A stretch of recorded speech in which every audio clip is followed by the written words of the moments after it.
Halo, apa kabar teman-teman semua? Kembali lagi di channel Awan in the Sky. Semoga teman-teman semua sehat selalu, tetap semangat, bahagia bagi teman-teman yang sakit atau yang sedang kurang enak badan. Semoga lekas diberikan kesehatan dan kesembuhan. Oke, teman-teman, kali ini gue mau ngebahas nih teman-teman, kenapa sih motor tua atau motor lawas itu cenderung kok harganya bisa mahal ya? Nah, mungkin ini menjadi sebuah pertanyaan bagi kita nih, terutama kita para penikmat motor ya, khususnya motor tua. Nah, menurut pendapat gua, motor tua itu kenapa bisa mahal atau motor klasik bisa mahal? Yang pertama nih teman-teman, yang pertama itu motor tua itu menyimpan nilai historis atau historikal gitu. Jadi motor tersebut memang tipe tersebut historikal. Jadi motor tua itu bukan hanya sekedar tua atau hanya sekedar tua umur tahun berapa, tapi dia punya histori, punya cerita. Cerita dalam arti apa? Misalnya ada salah satu motor tua, kita sebut saja ya, merek seperti Vespa misalnya seperti itu. Nah, Vespa itu historikal teman-teman. Kenapa saya katakan historikal? Karena perjalanan bangsa kita Indonesia ini berkaitan juga dengan kendaraan Vespa. Kenapa? Karena Vespa itu dulu pernah menjadi hadiah gitu, hadiah daripada pasukan perdamaian Indonesia yang baru pulang dari daerah Kongo, terus di Indonesia mereka dihadiahkan gitu, kalau nggak salah seperti itu pada tahun 60-an mungkin seperti itu, sehingga motor tersebut atau yang dikatakan Vespa tersebut memiliki nilai historikal gitu, ada cerita, ada histori, kira-kira seperti itu. Itu salah satu contoh ya teman-teman untuk kenapa kendaraan klasik khususnya motor tua itu memiliki harga yang cukup fantastis atau mahal, kira-kira seperti itu. Bukan hanya Vespa saja, misalkan kita ambil contoh Harley Davidson misalnya yang tipe WL misalnya. Mungkin pada masa itu tipe WL itu digunakan untuk kendaraan perang misalnya seperti itu. Nah, itu bisa jadi mahal kendaraan tersebut. Jadi mahal bukan hanya sekedar tuanya, tapi dia punya nilai histori.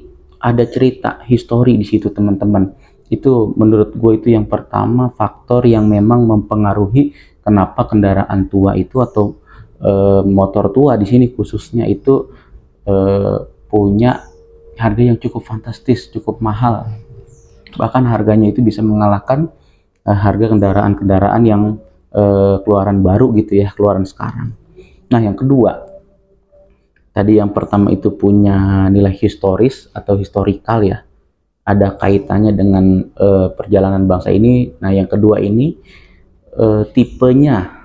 Yang kedua ini adalah tipenya yang rare gitu. Rare artinya mungkin pada saat itu pabrikan itu memproduksi tidak banyak atau tidak lama pada tipe-tipe kendaraan tertentu, sehingga kendaraan tersebut memiliki nilai yang fantastis. Kenapa nilai yang fantastis? Karena memang produknya itu sangat sedikit gitu di pasaran teman-teman.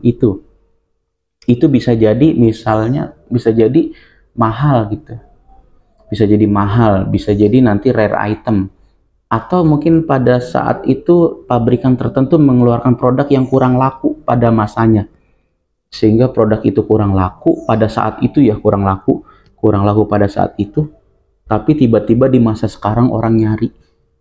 Nah, ini bisa jadi faktor kenapa harga kendaraan tersebut, harga motor tua tersebut atau kendaraan klasik tersebut memiliki nilai harga yang cukup fantastis nih teman-teman. Kira-kira seperti itu. Itu salah satu faktor juga. Jadi itu faktor kedua tuh teman-teman. Ya, produksinya tidak banyak. Produksi tidak banyak itu bisa dikarenakan memang yang pertama edisi khusus, yang kedua memang mungkin pada saat itu kurang laku. Tapi saat ini orang mencari. Seperti itu kira-kira. Nah, yang terakhir adalah yang ketiga nih teman-teman. Nah, yang ketiga itu kenapa kendaraan tua atau motor tua itu, motor klasik itu harganya mahal? Nah, yang ketiga ini nih, biasanya ini karena ada faktor tokoh atau orang yang pernah memiliki kendaraan tersebut atau menaik kendaraan tersebut. Misalnya, kendaraan tersebut dulu pernah digunakan oleh presiden pada masa itu. Nah, itu bisa jadi di masa sekarang itu kendaraan itu mahal dicari. Atau pada saat dulu kendaraan ini digunakan oleh artis, selebritis terkenal gitu. Misalnya Elvis Presley gitu yang terkenal di internasional atau mungkin di Indonesia misalnya. Dulu nih kendaraan ini pernah digunakan atau dipakai oleh misalnya Raffi Ahmad misalnya gitu ya. Atau Ariel Peter Pan. Nah, itu bisa jadi mahal gitu. Kenapa? Karena ada faktor tokoh di situ yang pernah menggunakan kendaraan tersebut, sehingga kendaraan tersebut bukan hanya umurnya saja yang tua, tapi memang mahal gitu loh. Sehingga pada tipe-tipe tertentu, pada kendaraan-kendaraan tertentu itu bisa jadi harganya fantastis teman-teman. Nah, itu faktor yang ketiga tuh seperti itu.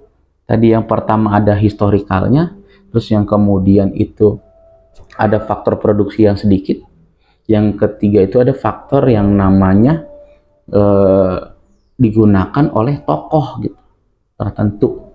Itu menjadi sebuah misalnya nilai jual tambah gitu karena ketokohan orang yang menggunakan kendaraan tersebut teman-teman. Seperti itu. Nah, itu biasanya dicari orang kira-kira begitu. Nah, ini merupakan pendapat gua pribadi ya teman-teman ya. Silakan teman-teman boleh menyangkal pendapat gua ini. Silakan tulis di kolom komentar gitu teman-teman. Gitu. Nah, ini bisa jadi bahan diskusi kita gitu ya. Silakan teman-teman menyangkal kira-kira apa motor tua yang teman-teman punya gitu ya, kira-kira begitu. Atau mungkin teman-teman punya pendapat lain kenapa motor tua tersebut mahal. Seperti itu teman-teman. Oke, boleh tulis di kolom komentar. Mungkin kali ini gue akan sampai di sini dulu video gue kali ini, karena ini udah lama banget gue nggak buat video, gue udah lama nggak menyapa teman-teman. Mungkin sampai di sini dulu video gue kali ini, kurang lebihnya gue mohon maaf. Terima kasih banyak untuk teman-teman yang udah mampir, yang selalu memperhatikan channel gue. Mungkin ada teman-teman yang baru mampir nih, boleh dilihat video-video gue sebelum-sebelumnya. Di situ banyak informasi tentang otomotif, banyak tutorial yang semoga itu bisa bermanfaat untuk teman-teman semua. Oke, kurang lebihnya gue mohon maaf karena gue juga masih belajar. Silakan teman-teman ditulis di kolom komentar, silakan dikatain, silakan di komen, atau silakan ada yang bertanya. Insya Allah mau gue jawab kalau ada yang bertanya. Kurang lebihnya gue mohon maaf. Wabillahi taufiq walhidayah. Wassalamualaikum warahmatullahi wabarakatuh. Semangat.